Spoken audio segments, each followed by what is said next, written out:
आपका मलिन हृदय इसलिए हर जगह आसक्ति बस चिपक रहा है। ये भोग, ये सुख, ये सुख, ये सुख।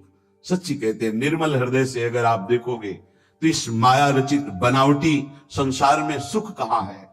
किसी को भी मिला होता आज तक तो इतिहास में, शास्त्र में कोई लिख देता मैं परम सुखी हो गया, कहीं सुख नहीं। आप अपने जीवन को साक्षी करके देखिए, आप अपने हृदय के न्यायाधीश बनिए और बोलिए आज तक आपको किस भोग में सुख मिला। तत्कालिक आपकी तन्मयता के कारण आपको लगता है कि मैं भोग रहा हूं अमुक पदार्थ, अमुक भोग, उसमें सुख है, लेकिन थोड़ी ही देर बाद फिर आप निर्णय कीजिए जो आपने भोगा वो क्या था। फिर और थोड़ी देर बाद तो आप देखेंगे नवीन तृष्णा पैदा हो गई पुनः भोगने की, कि अभी तो अनुभव नहीं हुआ, एक बार फिर देखता हूं। इसका मतलब वहां सुख नहीं है। इसलिए पूज्यपाद श्री उड़िया बाबा जी महाराज कहते हैं, अय उपासक, मन में यदि कोई वासना रखोगे तो तुम्हारा पुनर्जन्म निश्चित है। बहुत ध्यान से सुनिएगा, ये बड़े न्यायाधीश हैं, ये ब्रह्म प्राप्त भगवत प्राप्त महापुरुष जो बोलते हैं, यही प्रमाण माना जाता है। अगर आप महान पाप किए हैं और कोई महात्मा कहते जाओ कुछ नहीं, सब ठीक है, एक भी पाप का दंड आपको नहीं मिलेगा। सच्ची मानो ना, ये न्यायाधीश हैं, ये बड़े बड़े महापुरुष, इसीलिए इनसे जो लाभ मिलता है वो भगवान से भी बढ़कर लाभ कहा जाता है। क्योंकि भगवान में तो जब पूर्ण शरणागति होती तब हम तो हम सर्वपापेभ्यो मोक्षयिष्यामि मा शुचा, और पूर्ण शरणागति यही महापुरुष जन कराते हैं। एक एक शब्द पर कभी संशय मत करना। ये जीवन का वो सूत्र है जिनके आधार पर बाल्यावस्था से चला गया है। अय उपासक, अय साधक, मन में यदि कोई वासना रखोगे तो पुनर्जन्म तुम्हारा निश्चित हो गया है। होश में हो जाओ। वासना, ये भोग लूं, ये देख लूं, ये चाहत है, इसके सिवा हम नहीं कुछ पसंद करते, इसके बिना हम नहीं जी सकते, ये सब वासना। हिरण में ममता हो गई तो भगवान के पुत्र हैं, भगवान ऋषभ देव जी के पुत्र हैं भरत जी महाराज, अगला जन्म हिरण का हुआ। स्त्री में आसक्ति हो गई पुरंजनी में, तो पुरंजन का अगला जन्म स्त्री का होगा। अगर कोई भी वासना है आपका जन्म होगा, प्रमाण से कहते हैं बाबा। प्रार्थना करते हैं कोई वासना रहने न पावे, नहीं तो अगला जन्म हो जाएगा, बड़ा निकृष्ट भी हो सकता है। हम एक बहुत बड़े महात्मा की बात बता रहे हैं, बाबा कह रहे हैं, जब हम राम घाट में रहते थे गंगा की, तो एक बड़े अच्छे महात्मा वहां थे। उन्होंने एक अपनी कुटिया बना रखी थी। एक दिन उनके कोई बड़े धनी मानी भगत आए और सोने की कई मुहरें चरणों में रखी, भेंट में रखी। उन्होंने सोच करके ले लिया कि संत भंडारा करेंगे, और गीता जी के एक बस्ते में बांध कर रख दिया। वस्त्र को आवेष्टित करके ग्रंथ को जब रखा जाता है तो उसे बस्ता कहते हैं। एक रस्सी होती है और उसको जब ऐसे करके कई बार लपेटा, उसी में वो स्वर्ण की मुद्राएं रख दी, मोहरे। सोचा कि कभी समय आएगा तो हम भंडारा कर देंगे। कुछ संतों ने उनसे कहा चलो तीर्थ यात्रा करने बद्री नारायण चलते हैं। चिंतन में आया कि वो मोहरे रखी, भंडारा करना था, पर संतों से कह नहीं पाए, और चले तो बद्री नारायण नहीं पहुंच पाए, रास्ते में ही प्राण निकल गए। प्राणों का क्या भरोसा, कौन सा कदम आखिरी होगा किसको पता, कौन सी श्वास आखिरी होगी किसको पता। इसलिए बहुत चतुर सुजान वो है कि कोई संकल्प नहीं रहने देते, नहीं रखना चाहिए। चतुर सुजान साधक कल हम ये करेंगे, नहीं नहीं, अगर श्री जी ने चाहा तो कल ऐसा हो जाएगा। शब्दों में बंधना, शब्दों में ही मुक्त होना, संकल्प में ही बंधना और संकल्प से ही मुक्त हो जाना, दोनों बातें हैं। कल मुझे अमुक जगह जरूर जाना है, तुरंत अंदर से हाँ श्री जी ने चाहा तो जरूर चले जाएंगे। वाणी से भले चूक हो जाए, अंदर से चूक नहीं होनी चाहिए। तत्काल आराध्य देव को बीच में लो, नहीं फंस जाओगे। एक बार भी आराध्य देव को बीच में नहीं लिया, रास्ते में प्राण निकल गए। चिंतन चल रहा था कि लौट के आएंगे तो स्वर्ण मुद्राएं जो रखी उनको बेच करके फिर भंडारा करें। सद इच्छा भी नहीं रखनी, ये बहुत सूक्ष्म विषय है। अब उनका शरीर छूट गया। शरीर जब छूट गया तो शरीर की अंतिम क्रियाएं हुई जो संत की होती। 16 दिन बाद कुछ संतों को प्रसाद पवाया गया, महीना व्यतीत हुआ महाराज की कुटिया की जो सेवा सफाई में, तो बस्ता एक ऊंचे पे दिखाई दिया। देखा कि गुरुजी की गीता रखी हुई है। कोई बात नहीं है, कभी समय आएगा तो पढ़ेंगे, गुरुजी की गीता है। रात्रि में स्वप्न हुआ उनके शिष्य को, बेटा मैं पतित हो गया, चूक हो गई। अंतिम समय स्वर्ण मुद्रा का ध्यान होने के कारण मैं सांप बनकर उसी बस्ता में बंधा हुआ हूं।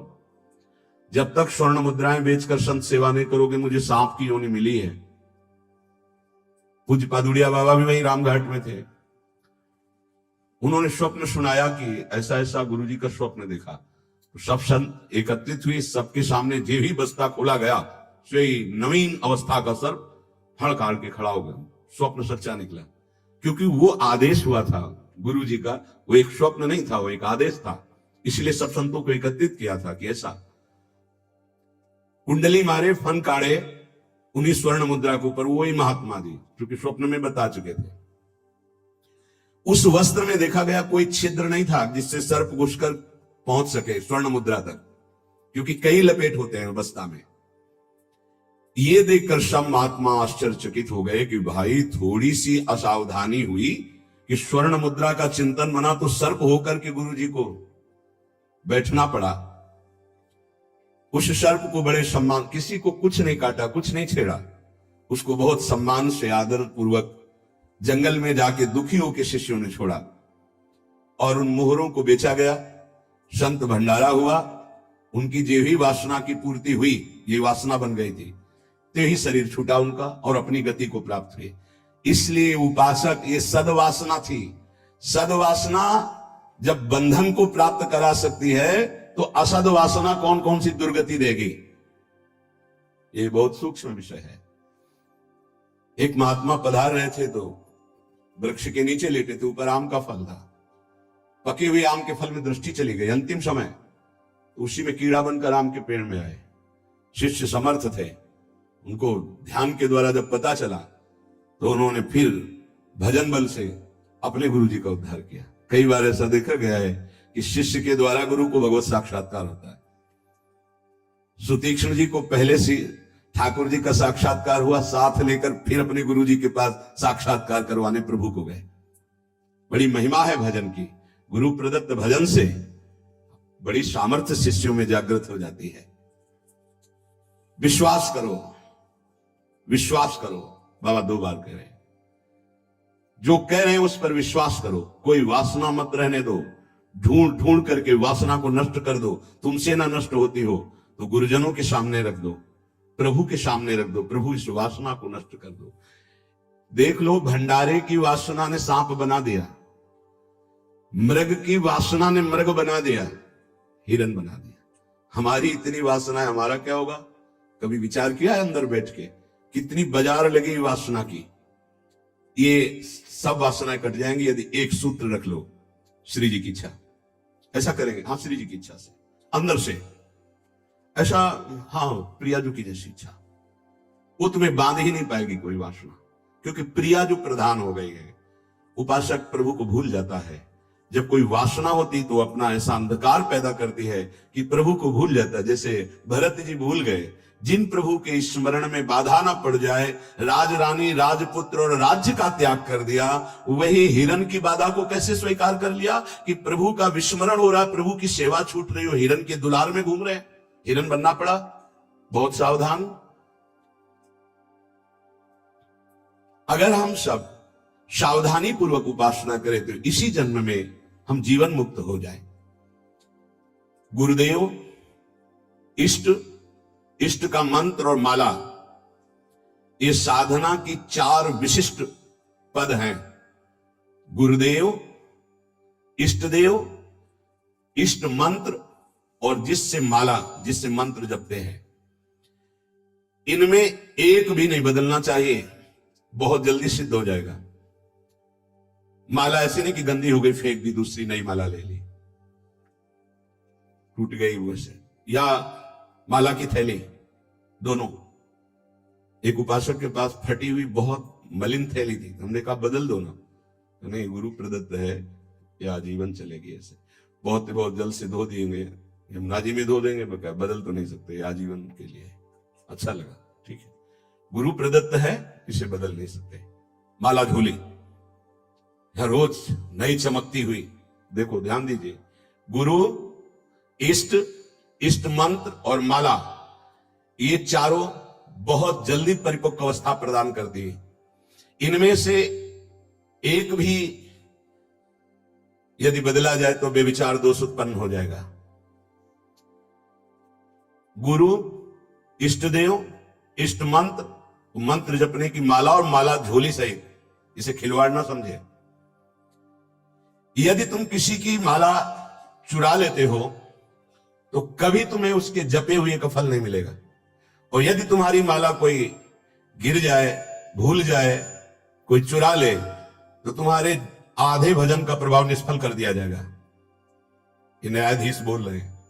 माला प्राणों से भी अधिक प्यारी रखी जाती है, ऐसे नहीं कि जहां मन आया वहां रख दिया, नहीं, सदैव अपनी छाती से माला लगा के रखी जाती है। अगर कोई बात करनी, कोई सेवा करनी, तो माला को यहां ऐसे रख लिया, गले में डाल लिया कि नहीं। अब कुछ ऐसे नहीं रखी जाती। अगर माला रखना भी है तो उसके नीचे आसन होना चाहिए, उससे मंत्र जपते, खिलवाड़ नहीं। यदि चोरी चली गई तो भी आपका आधा भजन निष्फल हो जाएगा, और चुराने वाले को कभी भी जितना जप करेगा उसका फल नहीं मिलेगा। किसी की माला से जप नहीं करना चाहिए। मिली हुई माला को जहां मिले वहां सम्मान से टांग दो, कभी लौटेगा वो तो ले लेगा। कभी माला पड़ी हुई उठाना नहीं चाहिए, लेना नहीं चाहिए, उससे कुछ लाभ आपको मिलेगा नहीं।